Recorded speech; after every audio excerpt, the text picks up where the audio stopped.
வழங்கப்படுகிறது.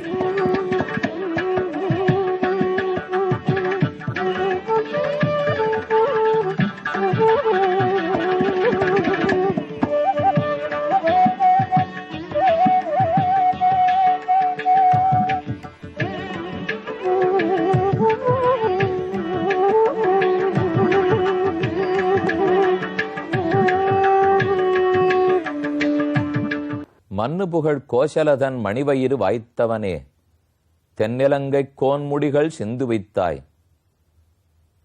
குலசேகராழ்வாருடைய அழகான பாடல் இது. ராமன் மன்னு புகழ் கோசலையனுடைய மணிவயிற்றிலே பிறந்தவன். கௌசலதன் குலமதலை, தயரதனுக்கு திருக்குமாரன், சனகந்தன் திருமருகன், மைதிலிதன் மணவாளன். ராமனுக்குத்தான் எத்தனை திருநாமங்கள், எத்தனை உறவுகள்!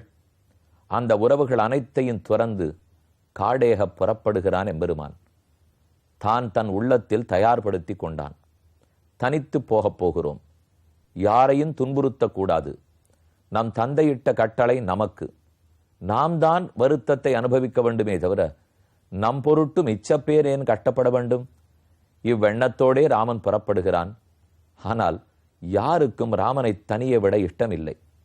அனைவரும் கூட வர விரும்புகிறார்கள். தயரதன் ஒருத்தனுக்கு வாய்ப்பு கிடைத்திருந்தால் நாட்டை துறந்து அவனும் காடேகி இருப்பான். ஆனால் அந்தோ மயக்கமுற்று கிடந்தபடியால் இன்னும் எழுந்திருந்து வேண்டாமல் இருக்கிறான். கௌசல்யை கூட வர எத்தனித்தாள். மறுத்து சமாதானப்படுத்தினான் ராமன். தற்போது சீதையின் அந்தப்புரத்தை அடைந்துள்ளான். அவளும் தானும் கூட வர வேண்டும்ங்கிற எண்ணத்தை வெளிப்படுத்துகிறாள். ராமனும் அவளும் பேசிக்கொள்ளப் போகிறார்கள். நீண்ட உரையாடல். அவ்வுரையாடலை பார்ப்பதற்கு முன், சற்று முன் குலசேகராழ்வாருடைய பாசுரத்தை தெரிவித்தேனே, அப்படி பாடிய குலசேகரரையும் அவருக்கும் தலைவரான நம்மாழ்வாரையும் மாறன் அடிபணிந்துந்தவரான ராமானுஜரையும், எப்படி துரோணருக்கு ஏகலவ்யனோ அதப்போல ராமானுஜருக்கு இருந்த ஸ்ரீ வேதாந்த தேசிகனையும் ஊனமாஞ்சேரியில் தரிசிக்கப் போகிறோம். ஏற்கனவே கூறியபடிக்கு வண்டலூரிலிருந்து கிழக்கே 3 கிலோமீட்டர் தூரத்தில் ஊனமாஞ்சேரி. கோயில் வெளிப்புறத்தை தரிசித்துக் கொண்டு உள்ளே நுழைகிறோம். ஆழ்வாராச்சாரியர்களுடைய சந்நிதி. மூலவராய் விஸ்வக்சேனர் எழுந்தருளியுள்ளார். அவரே பெருமானுடைய சேனைக்கு நாயகன். அடுத்து நம்மாழ்வார். அந்த விஸ்வக்சேனருடைய அவதாரமேதான் நம்மாழ்வாரின் அவதாரம். விஸ்வக்சேனரே நம்மாழ்வாருக்கு சங்க சக்கர பொறியை ஒற்றி அனைத்து அர்த்தங்களையும் உபதேசித்தவர். அடுத்து நம்மாழ்வாருக்கு அருகே பகவத் ராமானுஜர். ஸ்ரீ மாதவாங்கிரி ஜலஜத்வய நித்தசேவா பிரேமா விலாசய பராங்குஷ பாதபக்தம். பராங்குஷருடைய திருவடிகளில் நம்மாழ்வார் திருவடியாகவே விளங்குபவர் ராமானுஜர். பூமன்னுமாது பொருந்திய மார்பன் புகழ்மலிந்த பாமன்னுமாறன் அடிபணிந்துந்தவர் என்று பாசுரம். அவரை தரிசித்தோம். அருகிலே ஸ்ரீ வேதாந்த தேசிகன். யதிராஜ சப்ததி 70 ஸ்லோகங்களாலே ராமானுஜரையே துதித்த வள்ளலாம் வேதாந்த தேசிகன். வேதாந்த நூல்களோ ரகசிய நூல்களோ எத்தனை உண்டோ, 28 ஸ்தோத்திர நூல்கள். வேத மார்க்கத்தை பிரதிஷ்டாபனம் பண்ண எத்தனையோ வாத கிரந்தங்கள். அது அனைத்தையும் சாதித்த ஸ்ரீ வேதாந்த தேசிகன். ஏற்கனவே சொன்னபடிக்கு ஆழ்வார்களிலே குலசேகர ஆழ்வார். ஏன் இங்கு குலசேகரர் மட்டும் இருக்கிறார்? என்ன சிறப்பு? ராமனுக்கென்னே பிறந்தவராயிற்றே. இவர் ஒருத்தருக்குத்தான் குலசேகர பெருமாள் என்று திருநாமம். குலசேகர ஆழ்வார் இருக்கட்டும், அது பொதுவான பெயர். ஆனால் இவருக்கு மட்டும் குலசேகர பெருமாள் என்று திருநாமம். பெருமாள் என்று ராமனுக்குத்தான் வைணவ மரபில் சிறப்பு பெயர். அதே போல இவருக்கு குலசேகர பெருமாள் நாள் ராமனே தான் இவர், இவரே தான் ராமர். எனில் என்ன பொருள்? ராமன் சிரித்தால் சிரிப்பார், அழுதால் அழுவார், உண்டால் சாப்பிடுவார், பட்டினி இருந்தால் பட்டினிடுவார்.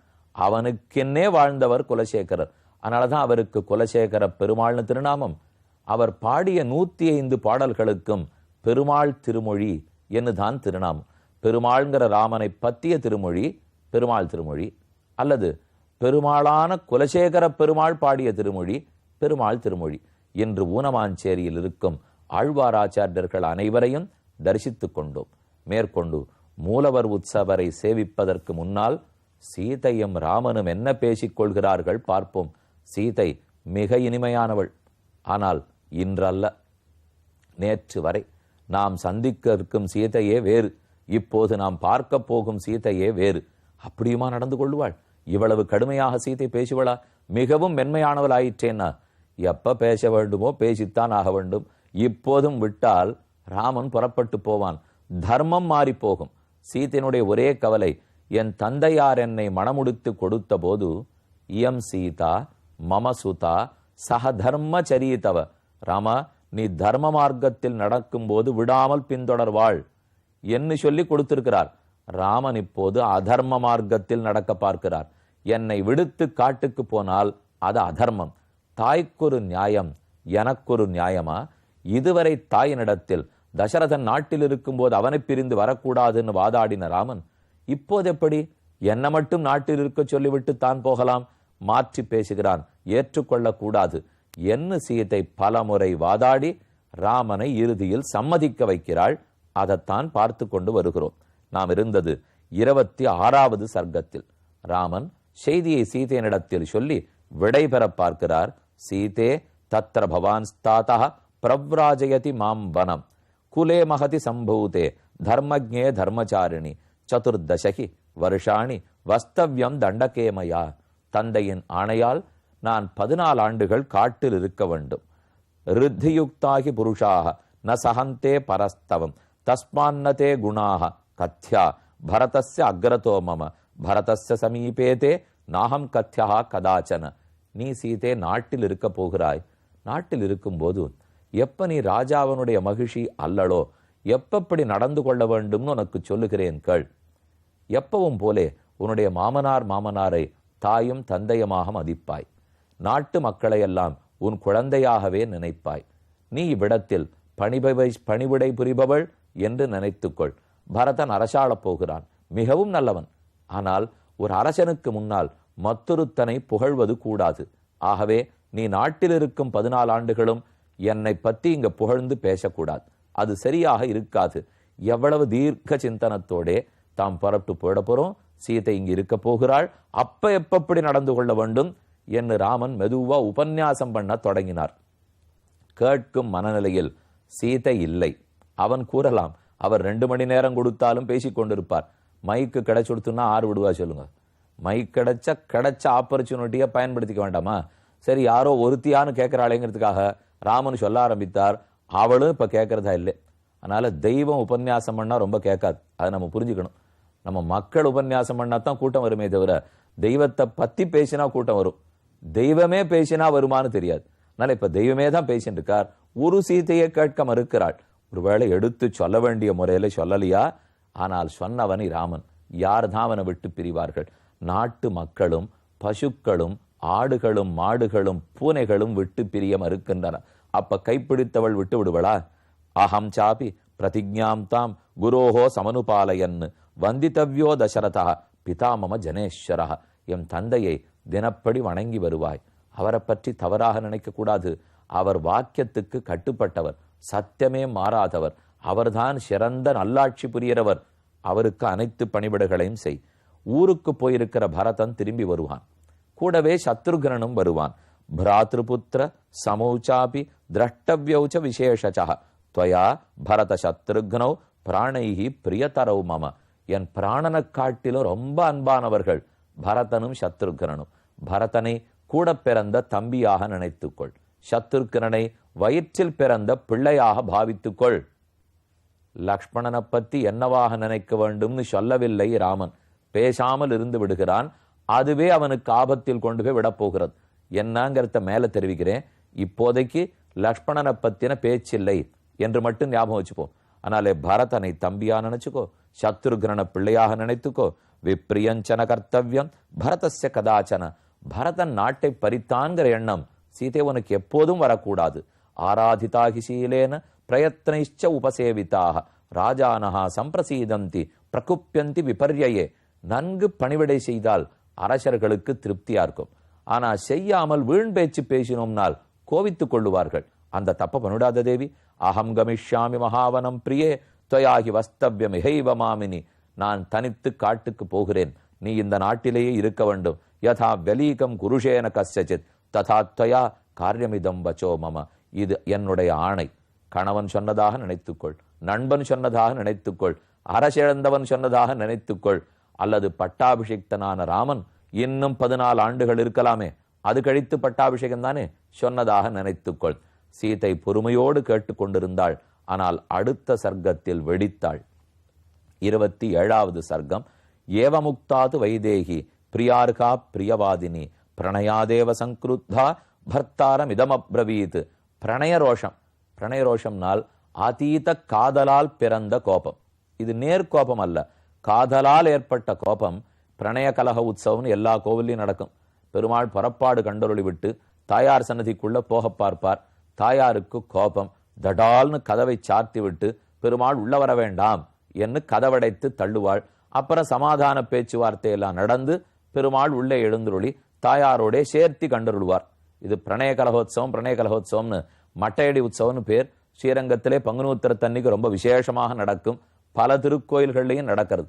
அது இப்ப பிரணய ரோஷம், அதாவது காதலால் ஏற்பட்ட கோபம். சுற்றுமுற்றும் சீதை பார்த்தாள். ஆரேனும் அருகிலே இருக்கிறார்களா இல்லையா அதை கவனித்து யாரும் இல்லை, சற்று தள்ளித்தான் இருக்கிறார்கள். தெரிந்தவுடன் தான் வெடித்தாள். யாரும் இருக்கும் போது பேசிவிட மாட்டாள். யாரும் இல்லைங்கிறத உறுதிப்படுத்தி கொண்டு கிமிதம் பாஷசே ராம வாக்கியம் லகுதயா துருவம். சொன்ன சொல்லை எளிதாக சொல்லிவிட்டாய் ராமா, ஆனால் அதன் பொருள் புரியாமல் பேசியிருக்கிறாய் போலும். ராமனை பார்த்து சொல்ற வார்த்தை அது. வார்த்தை பேசிட்டே ராமா, அர்த்தம் தெரியாத பேசியிருக்கேன் ராமனை பார்த்து சொல்ல முடியுமா? தைரியமாக சொல்லுகிறாள். லக்ஷ்மி தேவி ஒருத்திக்குத்தான் அந்த உரிமை. நேர எடுத்து சொன்னாள். துவயா யத பக்டாஸ்யம் மே ஸ்ருத்வா நரவரோத்தம வீராணாம் ராஜபுத்திராணாம் சஸ்திராஸ்த விதுஷம் நிருப அனர்ஹம் அயசஸ்யம் ச அனர்ஹம் அயசஸ்யஞ்ச நஸ்ரோதவ்யம் தயேரிதம். நீ பேசினதை மட்டும் பெரியோர்கள் கேட்டிருந்தால் உன்னை கொண்டாடி இருக்க மாட்டார்கள் ராமா, அதை புரிந்துகொள். பெரியோர்கள் உன்னை இகழ்ந்திருப்பார்கள், புகழ்ந்திருக்க மாட்டார்கள். தர்மசாஸ்திரம் உன்னை இகழ்ந்திருக்கும், உன்னை போற்றி வைக்காது. பாட வேண்டிய புலவர்கள் எல்லாம் உன்னை போற்ற மாட்டார்கள், இகழ்வார்கள். என்ன பேசியிருக்கிறாய்ங்கிறத தெரிந்துகொள். ஆர்யபுத்திர பிதா மாதா பிராதா புத்திரஸ்ததா ஸ்னுஷா. தந்தையோ தாயோ பிள்ளையோ யாரோ அனைவரும் ஒருத்தனுக்கும் ஒருத்திக்கும் தள்ளி இருக்கும் உறவுகள்தான். தந்தை தாய், வயிற்றில் பிறந்த மகன் அல்லது மருமகள் யாராக இருந்தாலும் அடுத்தபடி. ஆனா ஒருத்தனுக்கு கணவனுக்கு மனைவியும் மனைவிக்கு கணவனும் தான் மிகச்சிறந்த நட்பு. சுவானி புண்ணியானி புஞ்சானாக ஸ்வஸ்வம் பாக்யம் உபாசத்தே.